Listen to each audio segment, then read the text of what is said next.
Olá, nós estamos iniciando o podcast de orientação vocacional em Direito do Centro Universitário Natalense, Uniceu, né? O nome do nosso podcast é Carreiras em Direito, Caminhos e Escolhas. É um projeto de extensão e também um projeto do Centro Acadêmico voltado para orientação vocacional e conhecimento prático sobre as carreiras jurídicas, em especial a advocacia, através de entrevistas com experientes operadores do direito. A ideia do podcast é auxiliar na orientação vocacional dos alunos, aproximar os estudantes do mercado de trabalho e mostrar a diversidade de trajetórias profissionais possíveis na advocacia. Nesse nosso primeiro episódio, nós estamos com uma das figuras mais importantes do direito aqui no estado do Rio Grande do Norte, professor renomado em todo o Brasil, conhecido no Brasil todo, e até fora do Brasil, né, doutor? Graças a Deus. Um homem de vasta experiência, conhecido por todos, doutor Paulo Lopes Saraiva. Eu vou ler rapidamente o currículo dele. Ele é graduado em Direito pela Universidade Federal do Rio Grande do Norte, em 1971, graduou-se. Ele é pós-doutor em Direito Constitucional pela Universidade de Coimbra, em 1994. Tem doutorado em Direito Constitucional pela PUC de São Paulo, em 1982. É mestre em Direito pela mesma PUC de São Paulo, em 1981. É mestre em Ciências Políticas e Sociais pela Universidade de Lisboa, em 1975. É advogado militante já há quantos anos, doutor, exatamente? 60. 60 anos de advocacia. Juntando todo o tempo de estudante, 60. Pronto. Ele é professor titular de Direito Constitucional da Universidade Federal do Rio Grande do Norte, aposentado. É ex-conselheiro federal da OAB. É ex-presidente da Comissão de Estudos Constitucionais da OAB. É membro da Comissão Permanente de Direito Constitucional do Instituto dos Advogados Brasileiros. É membro do Corpo Técnico da Revista de Informação Legislativa do Senado Federal.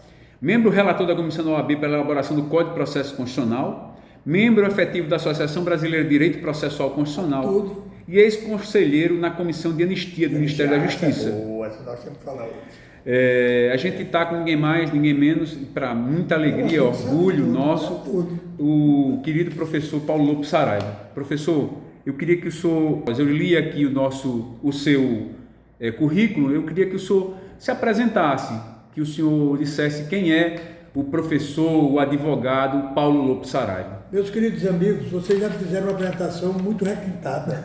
Eu quero agradecer a essa apresentação. Foi o melhor currículo que eu já vi na minha vida. Está na internet. Agora, eu vou falar de como eu comecei e uma coisa que muito me agrada. Vocês são do diretório acadêmico. Isso.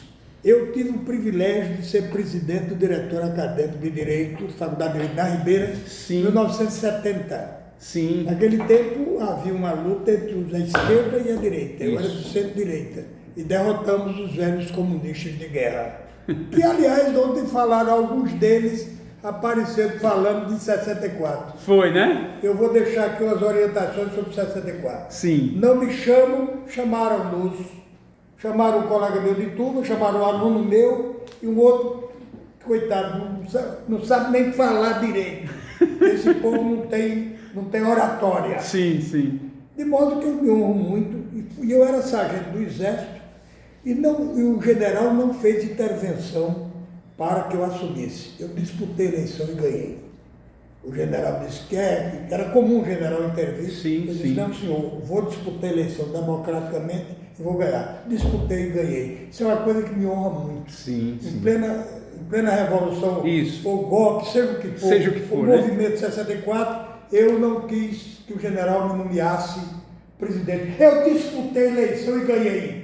Fui eleito e depois disputei o DCE e ganhei. Sim. De modo que isso me elogia muito e me engrandece demais. O que levou o senhor a escolher o curso de Direito? Bem, eu escolhi o curso de Direito, eu fui seminarista, passei 5 anos no seminário Diocesano da Paraíba. Eu sou paraibano. Uma formação elevada, Nasci né? lá no Cariri Paraibano. Sim. Fiz o hino da minha terra, o autor da letra sou eu. O hino completou 70 anos, há 2 anos atrás. Foi uma das coisas mais bonitas, foi eu ver e ouvir os meninos cantando o hino. Coisa emocionante, emocionante. Para quem vai completar 87 anos, se emociona. Sem dúvida, é verdade. E eu, depois de estudar no seminário, aprendi muito latim, muito português, muito francês.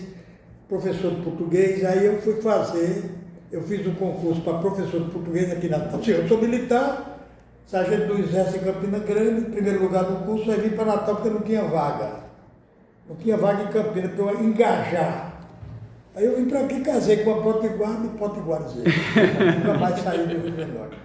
Aí fiz meu curso de Direito, como você disse aí, na Federal, do Rio Grande do Norte, na Ribeira. Por que o senhor escolheu Direito? Eu escolhi Naquele Direito, tempo que existia Direito, Medicina e Engenharia, né? Engenharia. Eu escolhi Direito porque descobri no seminário, quando eu estudei latim, eu fiquei muito impressionado com Cícero. Sim. Foi o grande Orador. E o grande líder de Roma. Sim. Ele fez as Catilinárias. Ele criticou Catilina, Lúcio Catilina, né? Isso aí eu me apaixonei. Eu digo, vocês como esse homem. Aí eu disse, o que é mais perto? Ele disse, é direito. Você sendo direito, você tendo oratória, você será um bom advogado e poderá relembrar Cícero. O grande Marco Túlio Cícero. Então, isso explica a sua vocação para o Tribunal do Júri, né? E também, meu pai, que foi seminarista lá em Serra Branca, ele participava dos júris populares. Sim. E eu era menino, uma vez eu fui para o júri com ele. E achei bonito um cidadão falar, naquele tempo tinha poucos advogados, só João Pessoa. Esse cara era Rábula, chamava-se Rábula. Não tinha formação. Não tinha formação. Aí ele fez um discurso chamado Arigó, o nome dele, Arigó. Aí fez um belo discurso, eu digo, um dia eu vou ser como esse homem. Aí terminei, eu tenho um livro que eu falo sobre isso. Sim. Como é? Eu acho que não está aqui, não, está em casa. O meu caminho direito. Né? Sim, sim. Aí eu me apaixonei pelo direito, fiz direito aqui na faculdade, fui do Ateneu. Sim. Fiz o 99, porque não queriam reconhecer meu tempo de seminário. Havia uma besteira. Os seminaristas eram os melhores professores. Sim. Que não queriam reconhecer. Sempre foram seminaristas, né? Aí eu fiz o 99, que era o artigo 99 da Lei de Diretrizes de Base, passei, estudei no Ateneu, e do Ateneu eu fiz vestibular, fui o terceiro lugar. Em 1960. Lá na Ribeira? Aqui na Ribeira. Na Ribeira, né? 67 foi o terceiro lugar, o primeiro foi da Marinha, o segundo da Aeronáutica e eu do Exército. Foram os três poderes. Sim. Brincavam. Os três poderes. Tem essa coincidência histórica, viu, Mané Velho? E me diga uma coisa, no curso de Direito, então, quais as disciplinas com as quais o senhor mais se identificou? Direito Constitucional. Foi a primeira. Sempre constitucional. Tanto que depois eu fiz mestrado, doutorado, pós-doutorado em Direito Constitucional. Eu sou mestre, doutor e pós-doutor em Direito Constitucional. Mas depois eu vi que eu tinha que participar do júri popular. Não me dediquei ao direito penal, senão para efeitos de júri. Seu desejo era fazer o júri. Sua paixão era o júri. O direito penal é do júri. Porque o júri abarca todos os direitos, inclusive o constitucional. É mesmo? Abarca a filosofia, abarca a teologia, abarca tudo, abarca a sociologia. Quer dizer, uma pessoa... O advogado de júri é que os grandes advogados de júri eram sociólogos. Quer dizer, aquele bom... Doutor Ítalo Pinheiro aqui, que foi o grande advogado. Sim, eu ouvi falar. Doutor Roque Brito Alves, lá de Recife. Doutor Raimundo Asfora, de Campina Grande. Eram verdadeiros sociólogos. Eles falaram mais de história e sociologia do que de direito. Então o senhor está dizendo para nós que a pessoa que sonha em trabalhar no júri, ela tem que ter uma formação humanística, eclética. Formação geral. Boa formação geral. Conhecer sobre muitos assuntos. Ele não vai tratar só do código, não. O código não resolve. De júri, o código só não resolve. Perfeito. Ele às vezes até atrapalha. Perfeito. Ele às vezes até atrapalha. Eu já tive júris em que o código atrapalhou. Eu tive que mandar tirar o código. O senhor teve a sensibilidade de perceber que Miguel Iado tem um livro famoso que é O Direito é Fato, Valor e Norma. Miguel Iado, que é famoso, vocês conhecem. Já ouvi falar, Fato, Valor e Norma. Professor de São Paulo. Sim. Eu conheci pessoalmente. Eu fazendo meus estudos, ele fez a tridimensionalidade do direito. Eu fazendo meus estudos, eu fiz a tetradimensionalidade. Tive coragem como nordestino de fazer. E fiz e pegou. Eu disse, não basta só ser direito, fato, valor, não, tem que realizar justiça.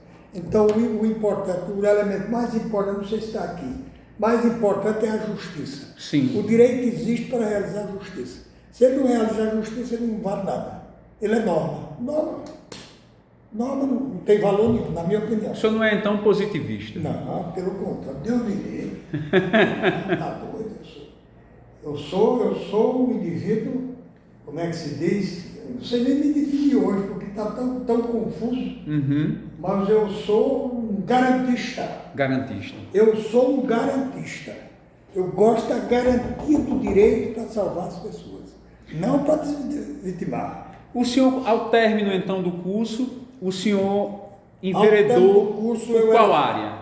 Eu era sargento do Exército, pedi licenciamento, fiz concurso para professor de Ciências Políticas e Sociais na UFRN. Ah, o senhor já foi pela docência. Tirei em primeiro lugar, dei de chicote, foram 13 caras, eu dei nos 13. Eu gosto, eu sou matuto, gosto de chicotear. Sim, pois não. Aí fui em primeiro lugar, aí ganhei uma bolsa em Portugal.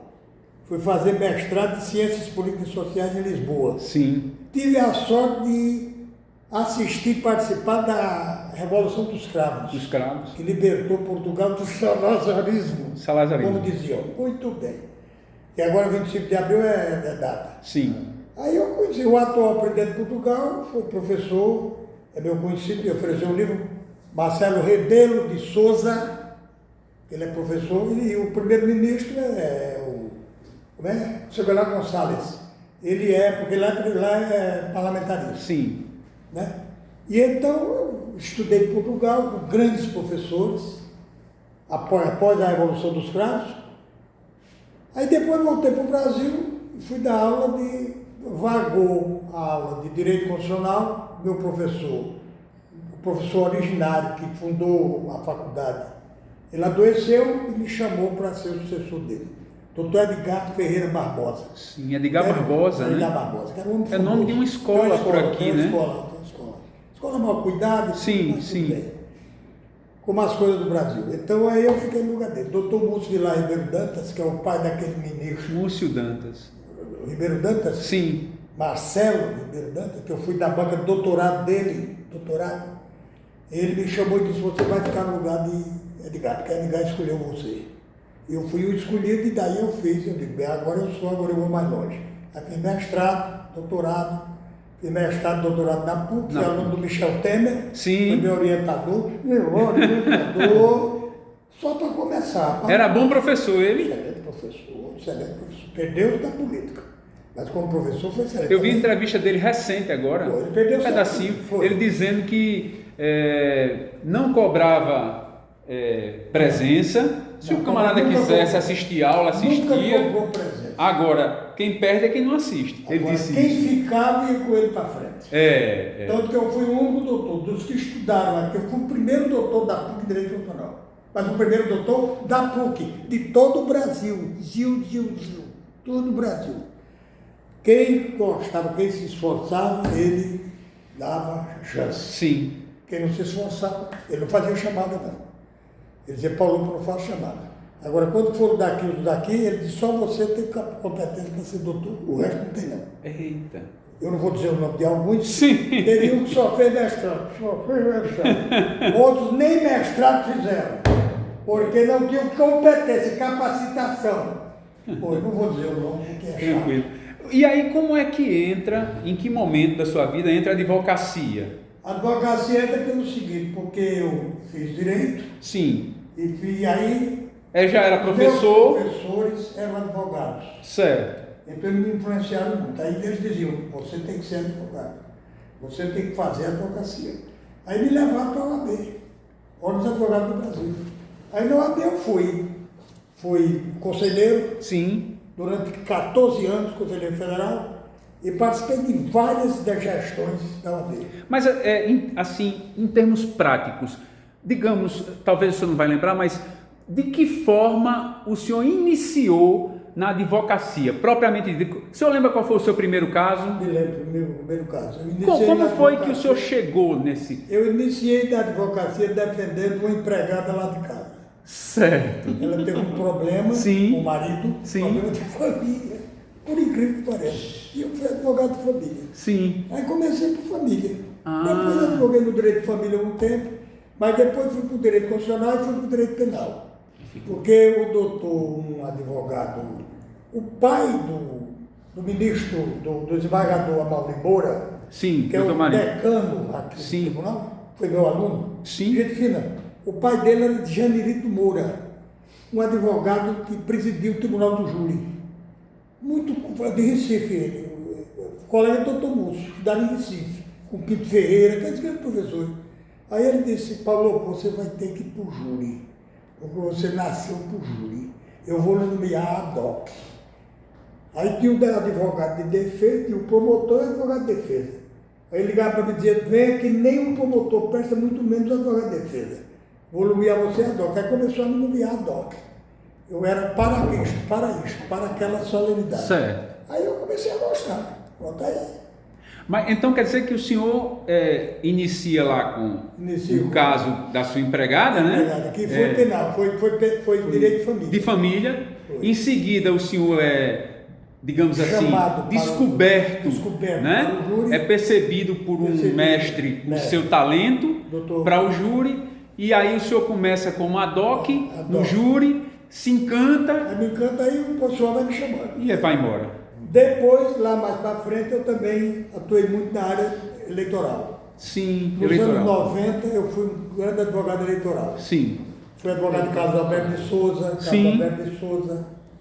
aquele da TV. Da TV Ponta Negra. Depois eu fui advogado de Bicala, que é a filha dele. Sim. E aí advoguei muito no eleitoral. Ganhei muitas causas no eleitoral, Sim. fui famoso também no eleitoral. Depois eu deixei o eleitoral. Sim. Porque hoje o eleitoral está muito confuso. É. As confusões são grandes. Uhum. Mas a minha vida foi isso. Eu sempre vou para onde a maré me leva. Quer dizer, o senhor então tem... Hoje eu estou na maré do penal, do júri. Do Hoje júri. eu tô do júri popular. Sim. Então, o senhor, é interessante notar que a impressão que eu tenho... Não, você está traduzindo... Mas eu tenho a impressão de que a formação anterior era uma formação que capacitava o estudante para qualquer ramo de atuação do direito, né? Hoje é mais difícil, né? Hoje não tem formação. E aí o capacitava para qualquer lugar. Você se lembrava... E era uma formação, me parece, eclética. Humanista, muito forte, né?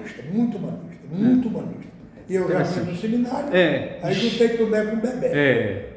A formação do seminarista é uma formação muito sólida. Muito sólida. Teologia, filosofia, né? Teologia, filosofia. Latim, muito latim. Eu ainda hoje falo latim, sei latim, sou latinista.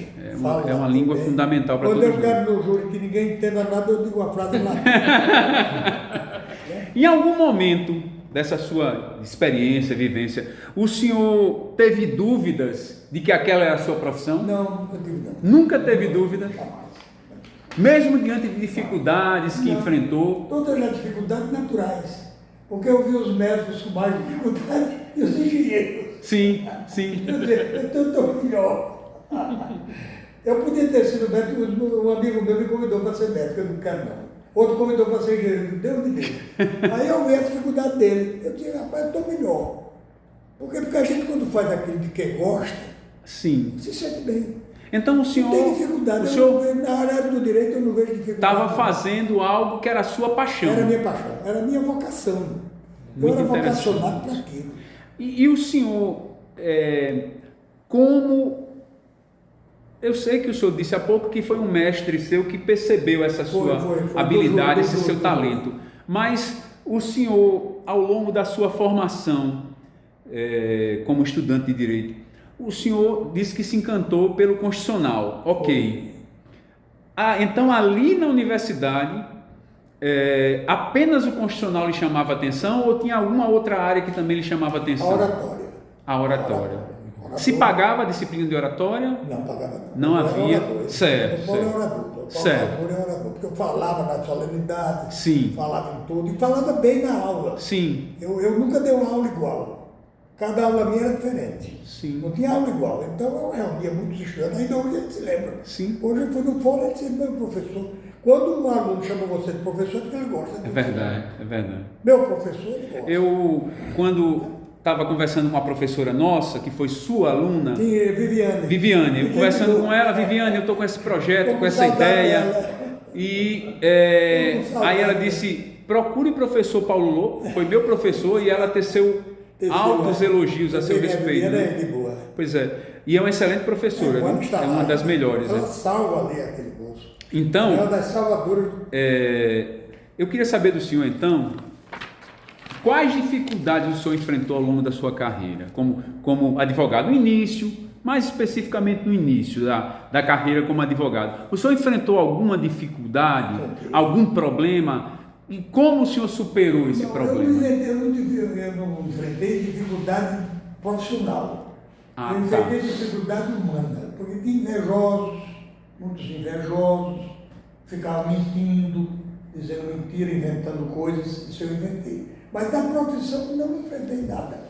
Agora, eu chamei a inveja de muita gente, muitos analfabetos, da OGA, aí na esquerda mais ainda. Hoje o PT é Maria. Hoje o PT, desculpe. Não. O PT, pelo amor de Deus. Tranquilo, fica à vontade. Partido Lula, né? Então eu enfrentei isso, inveja, diziam que eu era da direita, que eu era. Teve um cara que quase dizia que eu era torturador. Só não disse porque sempre eu digo, vou processar você. Não mentiroso. Aí ele estava na televisão agora, nesse negócio de 64. Sim. Eu olhei para ele assim. Eu digo, eu conheço esse cara. Eu disse, se você mentiu, eu vou processar a cara safada. E não fiz mais isso porque o irmão dele foi meu aluno. Sim. Ele é sobrinho do bispo, aquele que morreu, Donivaldo. Donivaldo Monte? O dele é da família Monte. Aí, como o irmão dele é muito meu amigo, eu não quis levar o processo à frente. Sim. Eu só tive essas dificuldades da inveja e da mentira. Perseguição, e sofreu? Que eu era militar e era da direita, e como militar eu era da Revolução, eu era do golpe, não sei o quê. Quando ele não sabe nem o que foi a Revolução. Ele não sabe, ele só fala a parte deles errada, né? Não sabe o que é Revolução. O senhor sofreu então perseguições? Perseguições, passageira. Mas não impediu a sua atuação? Não, essas perseguições para mim eram intuitos, como é que se diz? Era um jeito de ajudar. Chegou a ser rotulado de defensor de bandido, o senhor? Nunca fui. Nunca foi, né? Mesmo atuando no júri? Nunca fui. Mesmo atuando no júri, nunca fui. Porque o júri eu escolhia, né? Sim. O júri, eu ia para todo tipo de júri. Ah, tá. Eu não ia para todo tipo, mas nunca fui. Então nós temos essa liberdade enquanto profissional de escolher qual a causa, a ação que vamos atuar. Você não vai para todas as causas. Você escolhe aquela que não tocar no mexer com a sua honra. Sim. Não ferir sua honra, sua história. Eu não posso chegar e advogar com um bandido conhecido. Eu posso até fazer uma defesa dele, mas no júri, expor minha cultura, expor minha pessoa humana, não. O senhor já foi procurado por bandidos? Já fui. Para ser defensor dele? Em São Paulo. Em São Paulo, bandido como é o nome daquela campanha que eles têm? Essa era, que tem o nomezinho dos bandidos? PCC. Já foi do jeito do PCC. Os maiores traficantes do Brasil. E foi um juiz que me convidou, um juiz de São Paulo, para eu defender o cabo do PCC. E eu não quis. O senhor se recusou? Não, me recusei. Muito bem. Porque eu vi que não adiantava eu ganhar dinheiro para me sujar. Hoje eu não podia estar dando uma entrevista com você do jeito que eu estou dando. Livre, né? Livre, sem mácula. Sem amarras. Sem mácula. Verdade. Aí então, nesse caso, qual a visão que o senhor tem do advogado, do profissional advogado, que defende um traficante? Olha, eu acho... Como o senhor avalia essa... Eu acho que cada um tem liberdade de agir. Eu não posso criticar ninguém por ser advogado do traficante. Porque se ele se convenceu de que aquela defesa tem de ser feita, a responsabilidade é dele. Eu não vou dizer, não, o senhor não faça não. Eu acho que a liberdade de advogar é que é o grande trunfo do advogado. E do advogado como eu, do professor, do filósofo. Quais as habilidades, para o senhor, quais as habilidades e competências que são essenciais para a gente desempenhar bem a função de advogado? Quais são as competências, as habilidades? Primeiro, saber a língua portuguesa, corretamente. Saber a língua portuguesa. Corretamente. Essa é boa. Saber a língua portuguesa corretamente. Saber a língua, saber falar a língua portuguesa corretamente. Segundo, ter propensão para o que está fazendo. Ter vocação, propensão para o que está fazendo. Terceiro, achar bom o que faz. Ter prazer. Ficar feliz com o que faz. Ficar satisfeito com o que faz. Quando o povo diz, doutor Paulo, que advogado, ficar feliz. Que coisa boa. Um grande advogado, ela é um grande advogado. Porque aquilo foi uma construção ao longo do tempo. O senhor construiu a sua... Não foi de graça que foi um grande advogado, foi durante muito júri, muito tempo, muita provação, muita recusa, muita coisa. Então é isso. Então um bom advogado é aquele que fala bem, sabe a língua portuguesa, e se puder saber outra língua, procura estudar, que é bom, mas tem que falar bem, falar bonito, saber conjecturar os casos. Né? Muito bem. Eu vou fazer um júri agora, daqui a 2 meses, no dia 2 de junho, um júri famoso, vocês estão convidados. É o caso daquela menina que bebeu no carnaval de Caicó e morreu. Sim. E disseram que o meu cliente matou um sargento da polícia. E eu vou exatamente usar de todos esses elementos de que eu disponho para poder salvá-lo. E vou fazer uma coisa interessante, porque a perícia do Rio Grande do Norte é toda errada. Eu vou olhar para a cara dos caras assim, na pergunta. E nós trouxemos, a menina trouxe um perito. Eu fui convidado por uma advogada muito boa. Ela trouxe um perito do Rio Grande do Sul e uma perita de São Paulo. Nós vamos jogar os dois contra os daqui.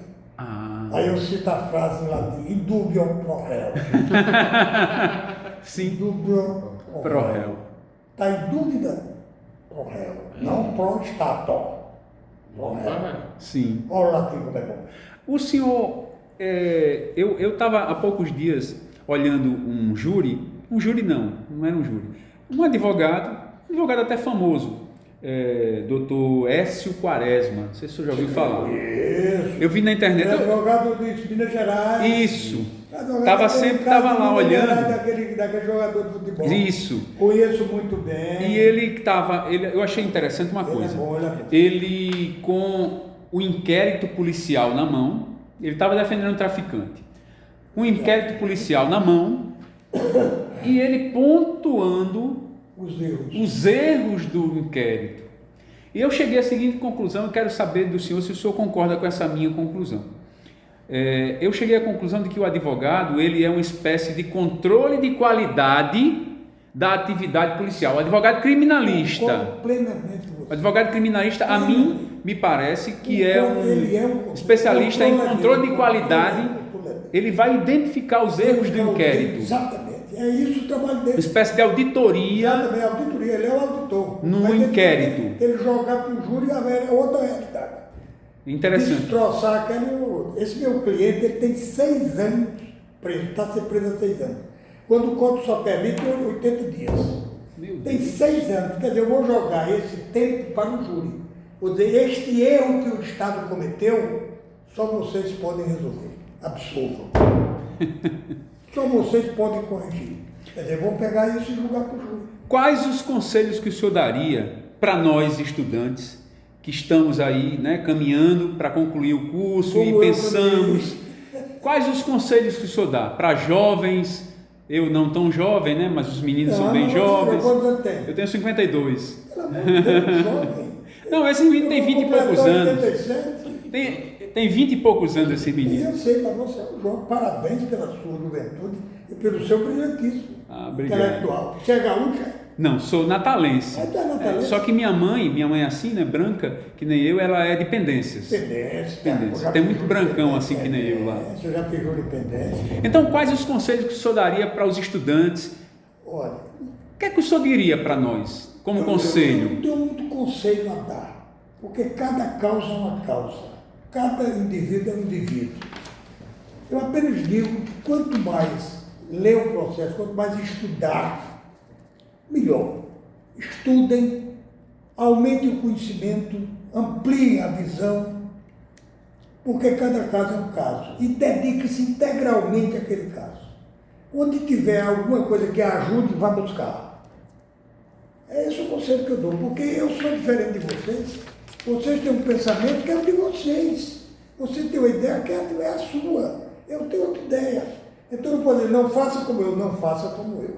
Faça como eu se for possível. Sim. Se for possível seguir o meu exemplo, siga. Se for cabível, siga. Agora, você não é obrigado a seguir o meu exemplo. Perfeito. Você é obrigado a construir a sua história e construir a sua vitória.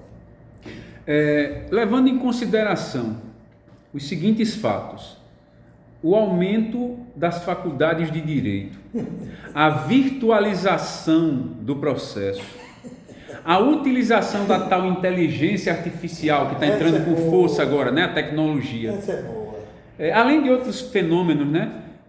Como o senhor avalia a trajetória da advocacia ao longo desses últimos anos, 15, 20, 30 anos? Como o senhor enxerga a advocacia? Quando eu estava na UAB, sempre me perguntava esse problema dos cursos de direito. Sim. Se eu era a favor ou contra. Eu sempre fui a favor. Tinha uma corrente contrária, de Paulo Lobo, que tem um nome parecido com o meu. Paulo Lobo. Ele era lobo, eu sou lobo. Ele é lobo, eu sou lobo. Traduzir errado o nome dele, o meu não traduzir certo. Lobo. Eu acho que o curso de direito, quanto mais, melhor. Eu sou dessa teoria. Quanto mais curso, melhor, porque oferece condições às pessoas de desenvolverem. Quem quiser desenvolver, desenvolva. Por que acabar com os cursos? Eu acho que quanto mais, melhor. Agora, é preciso escolher professores que correspondam e façam a formação dos estudantes. Professores qualificados. Né? Então, a qualificação do professor cabe à entidade. Por exemplo, lá na faculdade de vocês, que eu conheço, eu já dei aula lá. Isso, o pessoal disse. Eu fui professor de lá, com muita honra. Sim. É de São Paulo, de São Paulo. Então, cabe a vocês, como é que se diz? Cabe lá o diretor, o menino que foi Giancarlo. E a diretora também é Yara, professora Yara Miller. Yara é do meu tempo. Sim. Eu fui para lá no tempo de... Qual era o nome da mulher? Tinha um nomezinho diferente, eu digo já o nome dela. Olha lá, tem o nome. Eu acho que cada faculdade escolhe seus professores. Porque o professor, ele é o responsável pela formação da pessoa. Sim. Eu não posso dizer, não, vamos escolher esse professor. Se ele não prestar, tira. Substitui. Sim. Se ele não tiver correspondente, substitui. O professor que não sabe nem português, não sabe nem falar a língua portuguesa, pode ensinar direito. Ele só ensina errado. Perfeito. Não ensina direito. E em relação à tecnologia? Inteligência artificial, virtualização do processo. Você tem que acompanhar a tecnologia, eu também acompanho, eu não deixo de computação. Certo. Eu não gosto de computador, porque eu não troco minha cabeça pela inteligência artificial. Certo. A inteligência é minha. Certo. A artificial é mentira. Certo. Você fica a boca e o cara falando com você. Isso é chute. Certo. Eu não gosto disso. Esses avanços demasiados, não vou atrás dele. Mas aquilo que for possível usar, eu uso. Minha secretária usa o computador, inteligência artificial não, porque eu tenho a minha inteligência que é muito boa, é humanitária, sim. Inteligência real e não artificial. Eu não confio nessas coisas, eu até brinco com isso. Né? Mas o senhor acha que isso mudou a maneira de fazer a advocacia? Mudou, porque tem muita gente, tem muito advogado novo e até velho que está passando para isso. Está orientando da inteligência artificial, está mandando estudar computação, etc. Eu acho que isso, para mim, não houve alteração nenhuma. Eu cito meus livros, tudo meu escrito aqui. Eu vou pegar um livro aqui para mostrar a vocês uma coisinha bem interessante. Bem interessante. Eu gosto de outra coisa, o advogado tem que dizer e provar. Dicere probare. Dizer provar, não dizer. Dizer não provar, não dizer não provar, não dizer. Dizer e provar. Vou provar. Eu gosto muito de coisa. Leia aqui, por favor. Esse livro é de Alexandre de Moraes. Veja quem é que ele cita aqui embaixo. Leia aí embaixo. Não, leia logo aqui. Vá lendo aqui e veja quando ele manda citar. Alexandre de Moraes. Eu estou mostrando o livro de Alexandre de Moraes.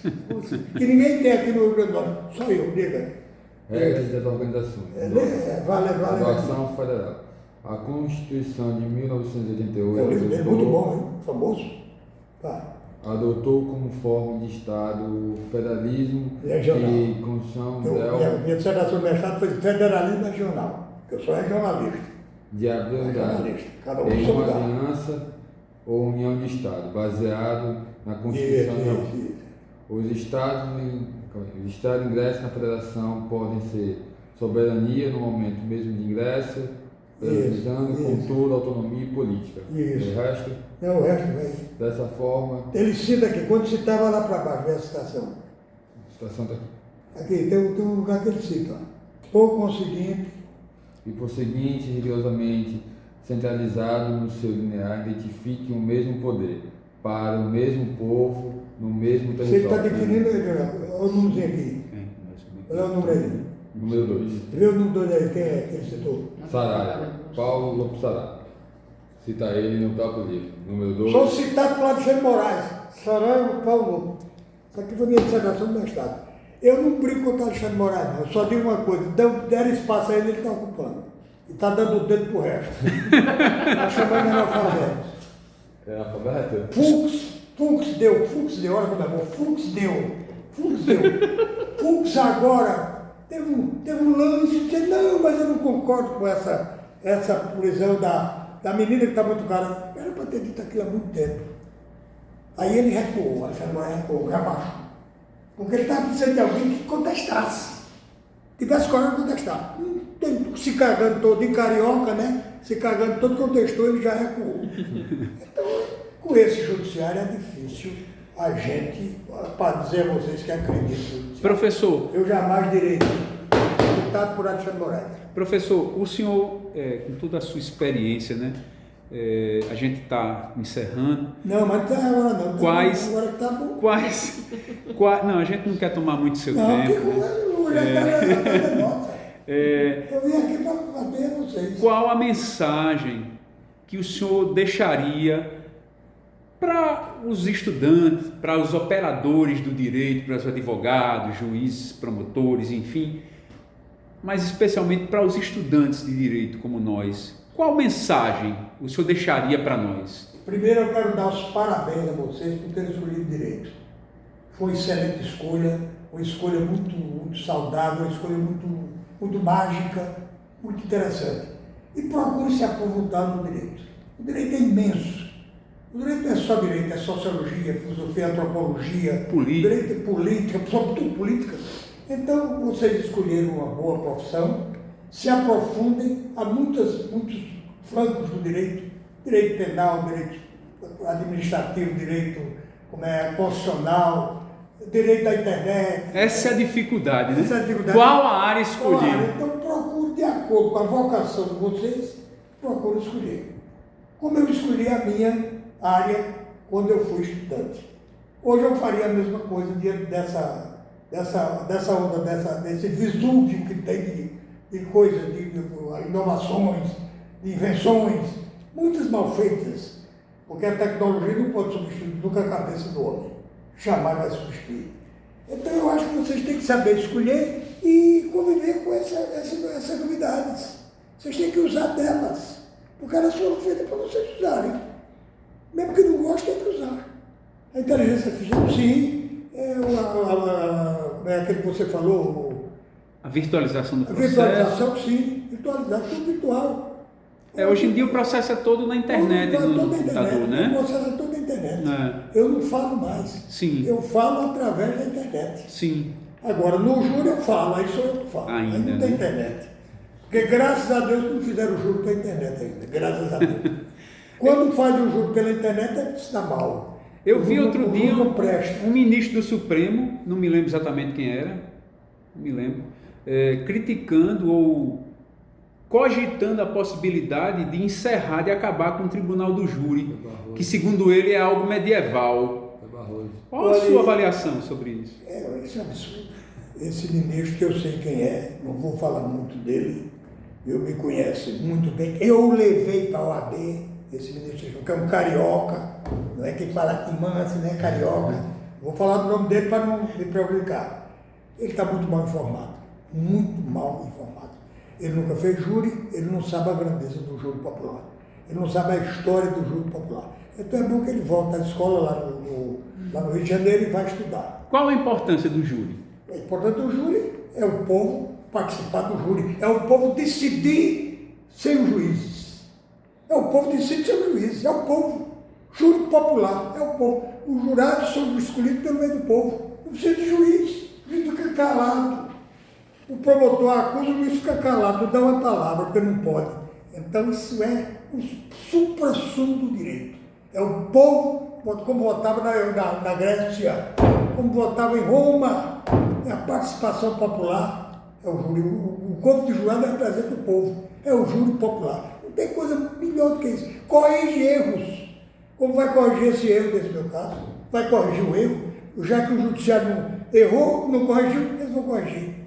É isso que o ministro tem que saber. E a crítica que se faz é a falta de formação técnica do povo, dos jurados. Os jurados não são técnicos, não têm conhecimento jurídico. Como é que essas pessoas... Quem é que tem que passar técnico? O advogado. Se o advogado não é bom, ele não passa técnico nenhum, porque ele não é técnico. Ele não tem capacidade de passar para o jurado através do seu discurso, de sua mensagem técnica. Eu nunca tive problema nem querer. Já chego famoso. Já chego no júri fora, doutor Paulo, já chego famoso. Cuidado que ele é bravo. Porque tem hora que você tem que ser bravo. Faz parte, né? Bravo. É. Não pode pedir a pessoa não. Tem que ser bravo, tem que impor. Não pode vontade. Não manda a benção não, dizendo bosta, você é advogado bravo. O advogado tem que manter sua condição de elegância e de coragem. A primeira qualidade do advogado é a coragem. A segunda é a cultura, a primeira é a coragem. Se não for corajoso, não vai ser advogado. Vai ser médico, vai ser dentista, vai ser vaqueiro, agora não vai ser advogado. A coragem. Então eu não vejo razão nenhuma de dizer que o júri não é bem letrado. Pode até ser, já tive casos do júri ser contra, mas nem por isso eu deixo de elogiar o júri. É um caso ou outro. Na maioria das vezes o júri compreendeu, e o júri, quando não é politizado, como o júri de Natal, que é um júri muito bom, ele entende a mensagem. Então, cabe ao advogado dar grandeza ao júri. Não é ninguém de fora, como o seu fulano quer, ou o seu ministro quer, não é isso. Seu ministro não vai a júri, não tem estatura para ir para júri, não tem oratória para ir para júri, não tem vocação, então fica criticando. Mas seu ministro eu conheço muito bem. O senhor está querendo dizer, então, que apesar de se criticar o fato de que os jurados não têm qualificação técnica para fazer uma análise de um processo, de uma situação, né? O senhor está dizendo, então, que é papel do advogado apresentar a técnica, suprir essa ausência. Os jurados têm vocação humana, que é o que interessa, em princípio. É a humanidade, eles são homens. É o povo comum, como aquele sujeito que está sendo julgado. Ela é ruim, ela prejudica, a técnica prejudica. Então, quem vai substituir a técnica é o advogado, que ele vai passar para os jurados, que já tem uma vocação humana, para decidir a técnica, aquilo que for bom da técnica vai para o jurado. Aquele que não prestar nem fala. Eu não falo em técnica no meu júri. Eu não falo, porque eu não preciso de técnica. Técnico sou eu. Eu sou a técnica. Então não falo de técnica nenhuma, não tem técnica nenhuma. Pode dizer o artigo tal, não sei o quê, não vamos ligar isso não, que isso aí foi feito pelos homens. Não foi feito por Deus, pelos homens. Isso é coisa dos homens, não é de Deus. Então aí já entra na parte de Deus, na parte divina, na parte humanitária. Normalmente os jurados são católicos, são protestantes. Você tem que saber. Primeiro, quando eu vou para o júri, eu leio a relação dos jurados. E procuro saber qual é a profissão de cada um. Dentista, médico, advogado, professor, comerciante, empresário. E no júri eu faço referência a cada um. Eu de maneira subliminar, eu faço referência a cada um, na formação de cada um. Se socorresse na sua farmácia, se socorresse na sua mercearia, se socorresse no seu sítio, se socorresse por aí, eu faço. Então essa maneira que tem que fazer, esse estudo e essa oratória, que é transformou no estudo e transformou de oratória, que faz o advogado. Se ele não souber fazer isso, ele é um dizedor de norma sem futuro. É um dizedor de norma. Dizedor de norma. Que a coisa pior do mundo é você ser dizedor de norma sem futuro. Quer dizer, eu não tenho brilho nenhum. Então a sua estratégia no tribunal do júri é, por assim dizer, encantar o jurado. Encantar o jurado. O júri é um teatro. O júri é um teatro. O júri é um teatro. Minha parte tem que ser muito boa, tem que ser a melhor. Tem que ser a melhor. Tem que ser um artista melhor. Senão eu não ganho júri. Será que não é isso que gera crítica? O fato pode ser, pode até ser. Eu admito que sim. Mas sem arte não existe direito. Sem arte não existe direito. Essa é boa. Direito é arte. Já diziam os romanos, jus est art est. Jus art est. Como eu falo latim, eu encanto o latim. Então, o direito tem que ser bonito, não pode ser feio. O teatro tem que ser bonito. Se o promotor, coitado, só sabe dizer aquelas coisas do código, vai perder. Perdeu, Mané, vai perder. Perdeu, Mané, vai perder. Tá certo. Se só sabe ter aquelas coisas do código, se o acusador só sabe ter aquelas coisas do código, vai perder. Porque eu não vou me preocupar com o código. Vou me preocupar com a decisão do júri. O que me interessa é a decisão favorável. Não é o código, não é o informal. Eu só sinto que interessar. Então eu tenho que fazer, a minha parte teatral tem que ser muito bem feita. Tem que atingir o júri, tem que colocar no coração dele, tem que atingir o âmago do jurado e da jurada, para ela poder ficar comigo, para eu poder conduzi-la. Senão eu não conduzo. Senão eu vou entregar de bandeja ao promotor. Então quer dizer... O promotor tem medo de mim, advogado. Então quer dizer que essa coisa do júri, né?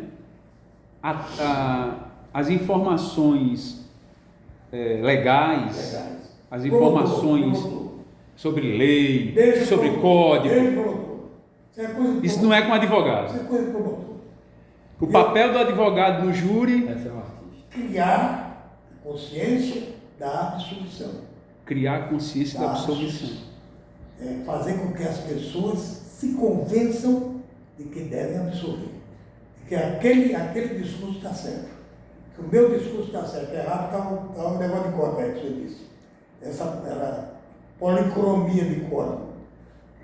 De vez em quando a palavra bonita, policromia, que o povo não sabe o que é. Meu Luiz sabe, meu promotor, né, advogado de acusação. Bom, então o júri é para isso. O júri é um teatro. Então só ganha o júri quem é teatro, quem faz arte. Quem não sabe arte não vai para o júri. Para repetir código não é coisa de júri, não é coisa de júri. Isso aí não é júri, isso é uma repetição de código, é um encontro de código. E numa sustentação oral que não seja... É o mesmo sistema. Não há necessidade então de citar a juridicidade? Uma coisa ou outra. Eu hoje levei um problema de um cliente meu filho é advogado dele, ele é um motorista de táxi. Levou alguns ladrões e não sabia que os caras eram ladrões. E foi condenado do mesmo jeito de ladrões. Eu levei então para o tribunal, que meu filho apelou, e eu disse ao desembargador, meu aluno, disse, olha, esse caso é igual aquele da menina lá, eu já perguntei, é igual aquele da menina lá de Alexandre Moraes, que ele deu 14 anos de cadeia. Isso. Porque ele escreveu. Porque ele escreveu...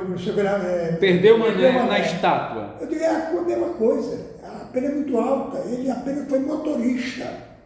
Ele não sabia. Não pode pegar 4 anos de cadeia, 4 anos e 6 meses. Ele pode pegar, no mínimo, ele pode pegar 6 meses.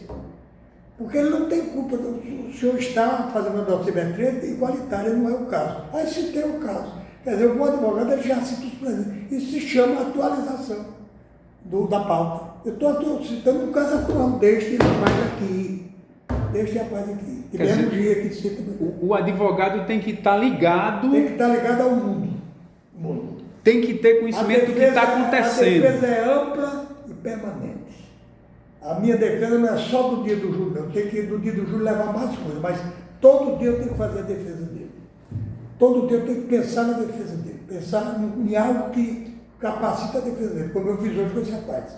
Eu disse, ele pegou 10 anos, ele é um motorista. Como é que ele vai pegar pena igual? A juíza errou, a juíza já teve forma de errar, foi minha aluna também, teve forma de errar, aí eu aproveitei e disse a ele. Aí convidei, disse, desembargador, o senhor terminou agora, fez mestrado na PUC, o senhor tem que terminar um doutorado. Eu me ofereço para ir para a sua banca. Quero ver o doutor. Aí pronto, ele ficou.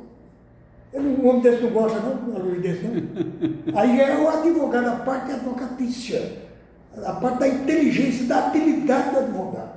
Levar coisas que agradam o juiz e que convencem de fazer a decisão. Eu me estudei, eu vou para a PUC, eu tenho o prestígio da PUC, você sabe? Sim. Eu vou para a sua banca, você será doutor, você não pode ficar só como mestre, porque ele é mestre. Sim. Ele é filho da PUC, ele brinca muito, filho da PUC. Sim. Né? Então eu digo, você é mestre, aproveitei e fiz isso. E ele vai decidir. Claro que ele vai decidir favorável, porque recebeu um convite para ser doutor. Não é? Recebeu um convite para ser doutor. De quem tem prestígio na PUC. Eu examinei na PUC, Marcelo Navarro. Marcelo Navarro, examinei na PUC, Beto Herculano e outros da PUC. Examinei muita gente da PUC. Que legal. Que eu sou da PUC, eu sou um oriundo da PUC. Sim. Pontifício Universidade Católica do Mundo, da época do cardeal Arnes. Dom Paulo Evaristo. Dom Paulo Evaristo Arnes, grande cardeal. E agora tem outro cardeal, mas era Dom Paulo. Dom Paulo Evaristo Arnes. Eu fui para a PUC porque eu tentei ir para a USP, eu não quero ir para a PUC. Porque eu vim do seminário, vou completar meus estudos na religião católica apostólica romana. E fui para lá. Ora, se eu vim do seminário, vou para a PUC. O que eu ia fazer na USP? Tá O Miguel Rialto, não, eu vou para a PUC. Cardeal Arnes. Vou Doutor mostrar Paulo. para vocês quando terminar essa coisa, 2 diplomas meus assinados por ele. Sim. Mestre e doutor. Olha, Doutor Paulo, a gente está encerrando, Não, né? encerra agora, rapaz. 1 hora já, a gente não quer Uma mais hora? tomar seu Já, tempo já. já. A gente queria Vamos tomar um café, agradecer. vamos lá, tirar uma foto lá. Né? Vamos sim. A gente queria agradecer o senhor ter transmitido para nós todo o seu conhecimento, Para né? mim, o papo foi a melhor coisa que já ocorreu este ano. Para Mas nós- é melhor do que um júri. Para nós foi uma alegria muito Não é? grande. É um júri. O senhor é uma Eu quero ir sumidade. lá conversar com vocês, diga a Yara Sim. e ao menino, Giancarlo é o diretor-geral. Giancarlo, É. Giancarlo é meu aqui. gente Sim, fina. sim. Diga a ele que eu estou à disposição para fazer uma palestra lá. Sim, nós vamos levar o senhor. Para agradecer este encontro. Nós vamos levar o senhor, se Deus quiser. Dizer como eu fiquei deslumbrado com esse encontro. Muito vocês obrigado. são pessoas muito inteligentes. E vocês, quem quiser seguir a advocacia, a hora é essa. Comece a escolher agora. Porque não demore muito não, porque o tempo hoje é rápido. Sim. O tempo é ligeiro hoje, né? Já defini a área de atuação. A área de atuação já cai nela. Perfeito. Direito tributário, cai nela. Direito administrativo, cai nela. Direito penal, cai nela. Tá. Porque para não perder tempo. Tá certo. E começar a se focar nas disciplinas que vão me dar o conhecimento, né? Conhecimento e pedir aos professores também auxílio, ajuda, porque o professor não é só o que dá aula, é o que ajuda o aluno. Sim. É o que convive com o aluno. Eu fiquei famoso na universidade porque eu saía do meu DC, eu tomava cerveja, bebia com os alunos, ia para a festa com os alunos, ia para a noitada com os alunos, fiquei famosíssimo e também tive os corajosos como advogado. Sim, tem a coragem do advogado. Vocês sabem, não sei se já ouviram falar, que eu fui dar aula fui dar aula no Cabaré de Maria Boa. Não sabia não. Eu ministrei aulas no Cabaré de Maria Boa. Naquele tempo, Maria Boa, pelo amor de Deus, era gigante, eu fui dar aula lá. Por quê? Porque eu precisava estudar a prostituição. E eu tinha que estudar a prostituição com prostituta, não Sim, falador, não conversador, não. Fiquei famoso, terminei sendo advogado delas. Advogado trabalhista delas e ganhei a causa. Fizemos um acordo. Sim. Né? Fizemos um acordo. Sim. Saiu um livro aí do autor dizendo que Diógenes foi contrário a mim. Sim, doutor Diógenes. Muito boa poesia, direito. Mas vamos ficar por aí. Excelente. Aí tinha feito um acordo. E eu fiz um acordo para você receber. Eu posso fazer uma pergunta indiscreta? Pode fazer, indiscreta não existe. Qual foi o pagamento das prostitutas de Maria Boa? Pode responder ou não? Pergunta indiscreta é uma pergunta muito boa. Certo. O pagamento foi a confiança delas e a alegria de ter confiança. Tá bom. Doutor Paulo, muito obrigado. Parabéns.